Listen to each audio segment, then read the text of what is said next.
मैं सिर्फ 11 साल का था जब मैं पहली बार जॉनसन के घर पहुंचा। मुझे लगा कि मुझे आखिरकार एक असली परिवार मिल गया है। घर एकदम सही था, किसी पत्रिका से निकला हुआ।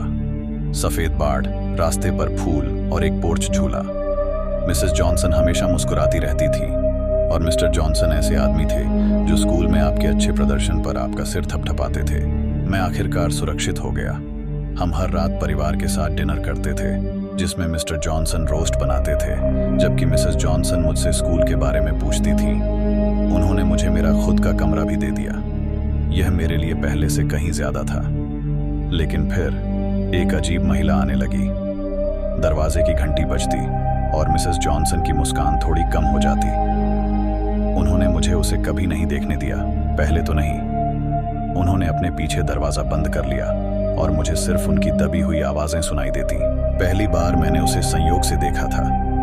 मैं अपनी गणित की किताब नीचे भूल गया था और उसे लेने के लिए बिस्तर से चुपके से बाहर निकल आया था। मैंने कोने से झांका, ठीक उसी समय जब उसे सीढ़ियों के नीचे एक छोटी सी झाड़ू वाली अलमारी में ले जाया जा रहा था।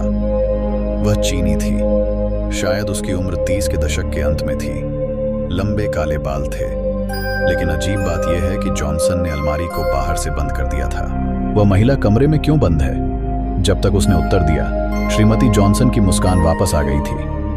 वह बस एक दोस्त है जिसे कुछ सफाई की चीजों की जरूरत है। चिंता मत करो प्रिय, अपने कमरे में वापस जाओ। मुझे उसकी बात पर यकीन नहीं हुआ।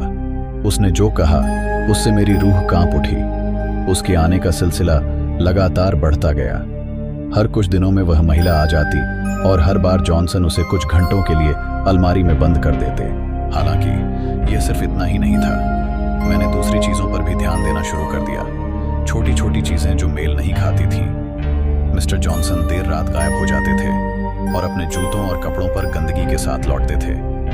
मिसेस जॉनसन को फोन आते थे और फोन काटने के बाद वे चिंतित दिखती थी। एक रात मैंने उन्हें रसोई में बहस करते हुए सुना। उसे शक हो रहा है, हम इसे ज्यादा समय तक जारी नहीं रख सकते। वह अब भी बच्ची है, उसे समझ नहीं आती। अब पीछे हटने में बहुत देर हो चुकी है, हमें इसे पूरा करना होगा। मुझे नहीं पता था कि वे किस बारे में बात कर रहे थे, लेकिन मुझे पता था कि यह अच्छा नहीं था। फिर एक रात मुझे तस्वीरें मिली। मैं अपने स्कूल प्रोजेक्ट के लिए स्टेपलर लेने के लिए मिस्टर जॉनसन के घर के कार्यालय गया। जब मैंने उनकी मेज पर कागजों का ढेर गिरा दिया, जैसे ही मैंने उन्हें उठाया, नीचे से कुछ तस्वीरें बाहर निकली। वे बच्चों, लड़कों और लड़कियों की थीं जो मेरी उम्र के आसपास या उससे कम उम्र के थे। उनमें से कुछ बंधे हुए थे। जब मैंने तस्वीरों को वापस ढेर में डाला तो मेरे हाथ कांपने लगे। लेकिन इससे पहले कि मैं आखिरी तस्वीर देख पाता, यह एक चीनी महिला की तस्वीर थी जो उसी झाड़ू वाली अलमारी में बैठी थी जिसमें उसे हमेशा बंद करके रखा जाता था। लेकिन इस बार वह अकेली नहीं थी, उसके साथ एक छोटी लड़की भी थी और मैंने उसे तुरंत पहचान लिया, जूल्स। मुझे तब पता चला कि कुछ बहुत गड़बड़ है। अगले दिन श्रीमती जॉनसन ने मुझे झाड़ू की अलमारी साफ करने के लिए कहा। मैंने तब तक कुछ नहीं सोचा जब तक कि मैं अंदर नहीं गया और दरवाजा मेरे पीछे बंद नहीं हो गया। मैंने ताला बंद होने की आवाज सुनी और मैं अंधेरे में डूब गया। मुझे बाहर निकालो, कृपया। लेकिन कोई नहीं आया। मुझे नहीं पता कि मैं वहां कितने समय तक रहा, लेकिन 2 से 3 दिन तो जरूर रहा होगा। मैं तब तक चिल्लाता रहा जब तक मेरा गला खराब नहीं हो गया, लेकिन उन्हें कोई परवाह नहीं थी। वे मुझे दिन में सिर्फ एक बार खाना और पानी देते थे और मेरे पास एक बाल्टी रखते थे ताकि मैं शौच कर सकूं।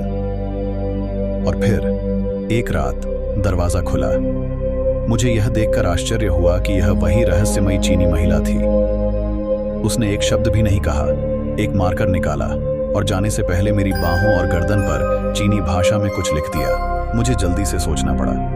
अलमारी में झाड़ू, पोछा और एक छोटे से टूल बॉक्स के अलावा कुछ भी नहीं था। टूल बॉक्स, लकड़ी के पैनल से कीलें निकालने में कुछ घंटे लग गए, लेकिन इससे दरवाजे का ताला ढीला हो गया, जो आखिरकार खुल गया।